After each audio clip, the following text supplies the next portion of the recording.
Cabinet मंत्री रेखा आर्या हमारे साथ मौजूद हैं। मैम, किस तरीके से देखते हैं आप हर वर्ष की भांति तीलू रोतेली सम्मान आप महिलाओं को देती हैं, किस तरीके से? देखिए, तिली रोतेली और आंगनबाड़ी कार्यकर्ती सम्मान प्रतिवर्ष राज्य सरकार देती है। निश्चित रूप से ये उन महिलाओं को समर्पित होता है जो महिलाएं तिली रोतेली जैसा एक कह सकते हैं कि एक असाधारण काम करती है। ऐसी हमारी 13 जनपदों की 13 महिलाओं को आज सम्मानित किया गया माननीय मुख्यमंत्री जी के कर कमलों से।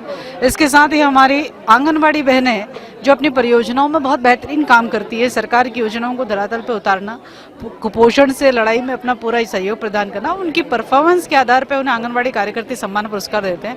तो ऐसी हमारी 33 महिलाओं ने पूरे प्रदेश में ऐसा सम्मान को प्राप्त किया है। मैं दोनों को ही बहुत शुभकामनाएं देती हूँ। निश्चित रूप से ये जो सम्मान मिलता है ये उनके कार्य में करने के लिए उनके मनोबल को ऊंचा भी करता है और स्वाभाविक रूप से उनको देखते हुए अन्य लोग भी जो है प्रेरणा पाते हैं और एक स्वस्थ समाज बनने के निर्माण में अग्रणी काम करते हैं।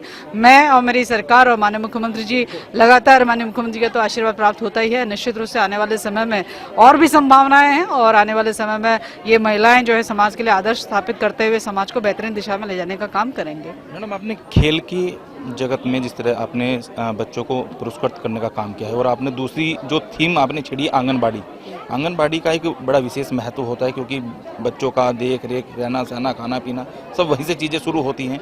आपने किस तरीके से इन चीज़ों को सोचा था, समझा था, जो इस तरह के आप लोगों प्लेटफॉर्म पे आप लेकर आए?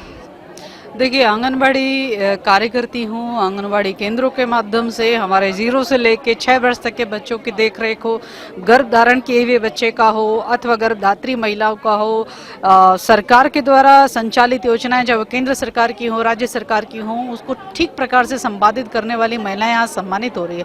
निश्चित रूप से यदि हमारे को उत्तराखंड को स्वस्थ रखना है तो हमने आंगनबाड़ी केंद्रों को भी सशक्त रखना पड़ेगा, चाहे वो पोषण के दृष्टिकोण से हो, चाहे उनके शैक्षिक दृष्टिकोण से हो, चाहे उनके स्पोर्ट्स के दृष्टिकोण से हो।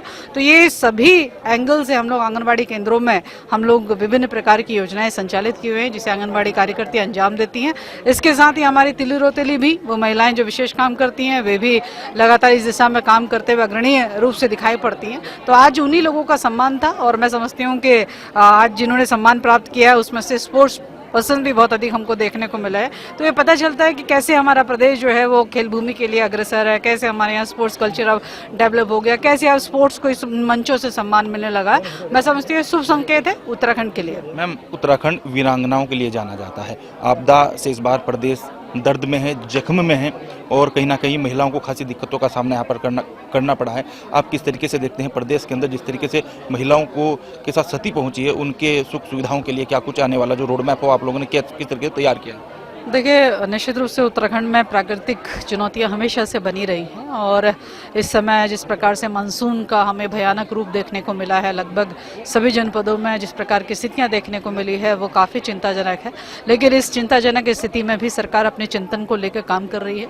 माननीय मुख्यमंत्री ग्राउंड जीरो पे है, पूरी मिनिस्ट्री ग्राउंड जीरो पर है और लगातार आपदा प्रभावित क्षेत्रों के निरीक्षण करने से लेकर परीक्षण करने से लेकर लगातार जो अनुमन्य चीज़ें हैं वो जनता तक पहुँचा रही हैं। हमारे रिस्क के जोन से हमारे लोगों को विस्थापित करते हुए सुरक्षित जोन में भी ले जाया जा रहा है।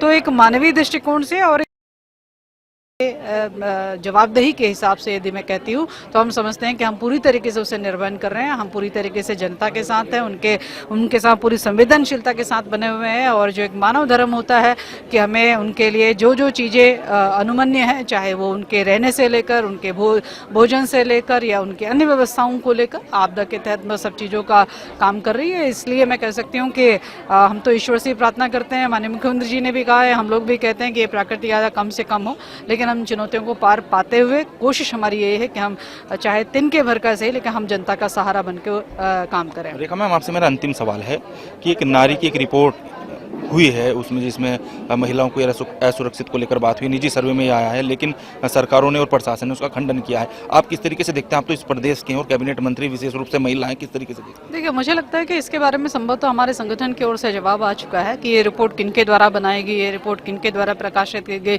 ये रिपोर्ट पे कौन इसमें एक्ट कर रहा है, ये रिपोर्ट कितना ऑथेंटिक है, इस सब बातों पे बात हो चुकी है। तो मुझे लगता है जनता गुमराह नहीं होती है। एक केवल राजनीति करने के दृष्टिकोण से आप एक अपनी ओर से रिपोर्ट बनाएं और उसके आधार पर आप मनगढ़ंत कहानी रचें, मुझे लगता है कि जनता बहुत अच्छे से जानकार है और आने वाले समय में ऐसे लोगों को जनता सबक भी सिखाएगी। किन लोगों ने मतलब किया होगा ये सब चीज़? देखिए, स्वाभाविक रूप से जो जिस प्रकार से अभी जिन्होंने चाहे 2022 के चुनाव में मात खाई, जिन्होंने 2024 के चुनाव में लोकसभा में मात खाई, जिन्होंने पंचायतों में मात खाई, वो बिलबिलाए हुए हैं, उनके पास में कुछ कहने के लिए नहीं है और इसी प्रकार से अनर्गल बयानबाजी करते हुए वो सुर्खियों में रहना चाहते हैं, इससे ज़्यादा कुछ नहीं। कैबिनेट मंत्री रेखा आर्या हमारे साथ मौजूद थे, जिन्होंने साफ तौर पर कहा है कि जिस तरीके से हम महिलाओं के सम्मान के लिए तमाम ऐसे कार्य कर रहे हैं, सकारात्मक कार्य कर रहे हैं, लेकिन जो विपक्ष है वो अपने एजेंडे के तहत सरकार को बदनाम करना चाह रहा है, राज्य को बदनाम करना चाह रहा है, उनकी पोल खुल चुकी है। कैमरा पर्सन हर्ष सुनियाल के साथ ही तेज त्यागी, इंडिया वॉइस, देहरादून।